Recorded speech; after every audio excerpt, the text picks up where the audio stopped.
Obviamente o Brasil também é conhecido por ser um destino turístico de privilégio, mas não há forma de deslocalizar ou de retirar o turismo dos desafios de segurança que o Brasil apresenta. O que é que pode ser feito em relação a isso? E isto indexado também a uma justiça que seja uma justiça que protege de facto os inocentes ou, neste caso, castiga de facto os criminosos. Olha, até quem dera a nossa questão de segurança fosse só para resolver o turismo, né? Nós simplesmente vivemos um regime opressivo tocado pelo crime organizado e o maior responsável por isso é o Estado brasileiro. As penas no Brasil são, assim, assustadoramente baixas. A reincidência não é punida como tem que ser. Eu estava discutindo, vindo para cá, o caso de um português que estava... A população estava reclamando que um português, após assaltar bancos por 4 vezes, ele pegou 32 anos de cadeia, mas cumpriu apenas 30. No Brasil, essa pessoa não ficaria presa 3 anos, mesmo sendo reincidente. No Brasil, crimes odiosos, como estupro, são crimes que, por vezes, a pessoa cumpre apenas 2 anos de cadeia. Então, no Brasil, ser um criminoso recompensa. As nossas leis são extremamente brandas, o nosso processo penal, além de lento, ele é pró-bandido e as pessoas se sentem inseguras. Vale muito mais a pena uma pessoa ser um bandido do que ser um trabalhador. Imagine que você é um jovem numa favela no Brasil. A pessoa que está nos assistindo vai entender. Esse jovem na favela, que já não teve uma instrução grande e já é difícil viver, é caro viver no Brasil, é custoso, ele não vai ter um grande emprego, pelo menos no começo da carreira dele. Aí ele vê o amigo dele que estudava com ele na escola, entrando pro crime organizado, compra uma moto, compra um carro, as meninas olham para ele vai na festa, todo mundo acha ele poderoso. Isso acontece na casa das dezenas, centenas de milhares de jovens que se promovem. Enquanto o outro quer ser um trabalhador, ele paga a conta, ele é um otário e o celular dele ainda é roubado. Então você não tem nenhum estímulo para a pessoa ser um trabalhador. Todo estímulo é construído para você ser um bandido. E as nossas propostas são muito duras para acabar com isso. Não é só acabar com o crime como um todo, acabar com a cultura por trás do crime, as músicas por trás do crime, as festas por trás do crime. Isso muita gente considera polêmico, muita gente vai falar, mas você quer censurar isso? Pois bem, eu quero. Eu acho que se você está em Israel e você vai fazer propaganda para a Al-Qaeda, para o Hamas, você tem que ser preso. Eu acho que se você está no Brasil e você faz propaganda para o Comando Vermelho, você tem que ser preso. O Comando Vermelho é uma entidade terrorista. O Comando Vermelho mata todos os dias dezenas de pessoas no Brasil. Todos os dias. Dezenas de pessoas são mortas a mando direto ou indireto do Comando Vermelho. E nós aceitamos isso. Para mim, alguém falou do Comando Vermelho, essa pessoa tem que ir presa. E não é porque eu sou um radical do terceiro mundo do Brasil. Não, a legislação da Dinamarca prevê isso. Nos Estados Unidos tem legislação similar prevendo isso. A Suécia baixou agora a idade de responsabilidade criminal para os 13 anos de idade, Sim. por exemplo. E tem gente que acha isso um exagero. Veja, se o jovem é capaz, ele tem força de cometer um crime hediondo, ele também tem que ter força de aguentar as consequências disso. Né? Mas o Brasil é um dos países com legislação mais leniente em termos criminais do mundo e um dos estados mais ineficientes em aplicar a pena. Utilizando depois algo que acontece, por exemplo, em Portugal, onde nós vemos que a justiça é forte para os fracos, mas branda com os poderosos, o quão importante é que uma justiça como a que eventualmente o Renan quererá implementar, de facto puna os casos de corrupção que envolvem os detentores de cargos públicos. O Brasil, a lei, ela é branda com os pequenos e com os grandes. Na verdade, ela é branda com todo mundo na hora do cometimento do crime. Então, se você assalta um banco, a chance de você ficar preso por muito tempo é mínima. E se você foi o mandatário do assalto ao banco, ou se você participou de um esquema de corrupção com um banco, como está acontecendo agora no Brasil, você também escapa. Inclusive, o homem que fez a maior fraude bancária da história do Brasil, uma das 5 maiores da história do mundo, ele está solto nesse instante. Ele ficou preso 3 dias no Brasil. E já foi liberado. Que há ali indícios também de um esquema qualquer de... A la Epstein. Eu fui a primeira pessoa a falar disso no Brasil. O nome dele é Daniel Vorcaro. E sim, ele organizava festas sexuais com figuras políticas proeminentes no Brasil, com dançarinas, com cantoras famosas do Brasil, influencers de moda no Brasil. É um escândalo assustador. E ele não foi preso, ele está solto. Os sócios deles estão soltos. Ele tinha um sócio que chamava Fabiano Zettel, que ele está solto, ele ainda era pastor de uma igreja e promovia essas festas. O que acontece? A legislação, ela é branda para o crime organizado porque ela precisa ser branda para o criminoso de colarinho branco. para o político. O processo penal no Brasil tem uma coisa chamada progressão de pena. Se você está preso 1, 2 anos, se você se comporta bem, o seu advogado vai peticionando no juiz, olha, ele está se comportando bem, vamos progredir a pena. E o juiz progride, tanto para o colarinho branco quanto para o criminoso violento. Então, muitos projetos passam na Câmara dos Deputados e quando vão ao Senado no Brasil, que é um modelo bicameral Brasil, o Senado não faz nada, não anda com o projeto, porque eles têm medo, né, ao atacar o criminoso violento, também atacar eles. Então, nós vamos atacar as duas coisas. Esse é o tema mais importante do Brasil hoje. Olha, Renan, creio que vocês de alguma forma também apresentam uma ruptura com o sistema vigente, porque algumas das vossas propostas tendem para uma avaliação do desempenho dos detentores de cargos públicos, nomeadamente prefeitos e governadores. Quão importante é que, de facto, o presidente do Brasil tenha a real consciência das metas que estão ou não a ser alcançadas nas diferentes regiões? Primeiro, eu queria parabenizar, porque é a primeira entrevista que eu faço que falam dessa proposta, que para mim a proposta é essencial para mudar o Brasil, tá? Rodei o Brasil, uma parte dos rádios e TVs não me fizeram essa pergunta. Muito bom mesmo. Essa proposta é essencial. A gente percebe no Brasil que as cidades pequenas, especialmente os lugares mais pobres, apresentam uma administração pública horrível e as pessoas mal sabem por que votam. Porque no Brasil a regra é a venda de voto. As pessoas vendem seu voto e os políticos compram. Isso acontece de 2 em 2 anos no Brasil. Esta é a base da democracia brasileira. Falar que o Brasil é um país democrático, igual ficam...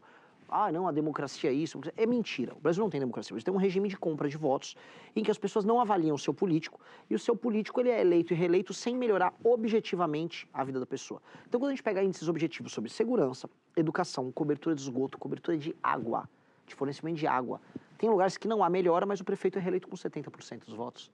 Porque ele compra as pessoas sequer, nos lugares mais pobres, mais humildes do Brasil, sequer sabem avaliar o que é uma gestão boa ou ruim. O que nós estamos falando de maneira clara é, já que as pessoas não sabem avaliar, é preciso que haja, vamos dizer, critérios objetivos que sejam, vamos dizer, isentos de qualquer avaliação ideológica. Todo mundo que prefere, em qualquer linha ideológica, que um brasileiro escreva melhor português, leia melhor português, saiba fazer operações de matemática básicas, que saiba escrever o próprio nome e ler um texto com alguma complexidade. Todo mundo quer isso. Todo mundo quer cobertura máxima de esgoto e fornecimento de água limpa para as pessoas ao máximo. Todo mundo quer os menores índices possíveis de violência. Todo mundo quer a maior cobertura possível do serviço de saúde na cidade. Isso é possível de avaliar. Na verdade, já existem as avaliações. A questão que nós queremos fazer é, um prefeito, caso ele não cumpra o mínimo, ele perde os direitos políticos dele por 8 anos naquele município. E se aquele município não consegue, por 8 anos, ou seja, 2 gestões, não consegue cumprir esses requisitos básicos, é colocado um interventor que vai trabalhar apenas para cumprir esses objetivos. E a população naquele período não vota até que ele resolva esse problema social e aí depois aquela cidade volta a ter voto. Por quê? Porque está provado que desde 88, com o retorno da Constituição, a democracia fez muito mal ao Brasil. E essa é a minha provocação que eu faço para todo mundo. A democracia brasileira foi um fracasso. É um fracasso em todos os termos. O Brasil da Constituição de 88 para cá é um país que perdeu relevância internacional, foi ultrapassado por outros países, é um país menor, é um país com menor capacidade de investimento, menos relevante internacionalmente. Portanto, a democracia não tornou a gente também mais capaz de sequer debater internamente nossos temas, porque as pessoas ainda continuam ignorantes em muitos termos e muito pobres. Então, essa democracia, com esse sistema de incentivo, falhou. E a gente precisa corrigir ela se quisermos ter uma democracia. Eu sou democrata, eu quero, mas não nos termos atuais. E é aí onde o papel do presidente é importante, ou seja, enquanto interventor junto dos governadores, para que sejam cumpridas essas metas. Porque existe o artigo 34, 35 e 36 da Constituição brasileira que permite, dentro de determinadas circunstâncias, você fazer uma intervenção, especialmente nos estados. Os estados fazem as intervenções nos municípios. O que a gente está propondo é que o governo federal faça a intervenção nos municípios. Primeiro, a gente vai fazer uma fusão, uma reforma administrativa, fundindo municípios no Brasil, diminuindo nesses mais de 5 mil municípios para, no máximo, 2.800. Fundiu. Porque a gente tem municípios de 2, 3 mil habitantes que custam um absurdo para o governo federal. E eles são, vamos dizer, inutilidades administrativas, especialmente quando eles não cumprem o básico, que é entregar os serviços públicos decentes para as pessoas. Portanto, nós vamos fundir esses municípios, gerar caixa para a União e, paralelamente, o governo federal tem que nomear os interventores. Há casos, como está acontecendo agora no Maranhão, em que o governo estadual nomeia um interventor no município e esse interventor faz parte de algum tipo de arranjo político local e ligado a uma oligarquia local. Os interventores eles têm que ser de pessoas de fora daquele estado, que vão apenas cumprir uma meta. e com regras muito específicas. Eles vão cumprir uma meta. Está faltando tanto de orçamento para a saúde, nós vamos resolver esse orçamento e nós vamos entregar o número de atendimento necessário. Olha, as escolas não estão entregando esse índice mínimo de desempenho na prova nacional, nós vamos entregar agora esses índices. É isso, o interventor tem que entregar isso. Entregando, a gente vai conseguir subir não só a qualidade da representação, mas a gente vai melhorar o IDH dos municípios. Nós temos um problema de desenvolvimento humano que faz com que a maior parte dos municípios brasileiros do norte do Brasil, norte e nordeste, tenham esse índice de desenvolvimento humano similar à da África subsaariana nas partes mais pobres. Na verdade, se eu for para o Quênia, se eu for para Ruanda, eu vou encontrar lugares com IDH muito superior e qualidade de vida superior a regiões do Nordeste do Brasil, mesmo sendo mais pobres.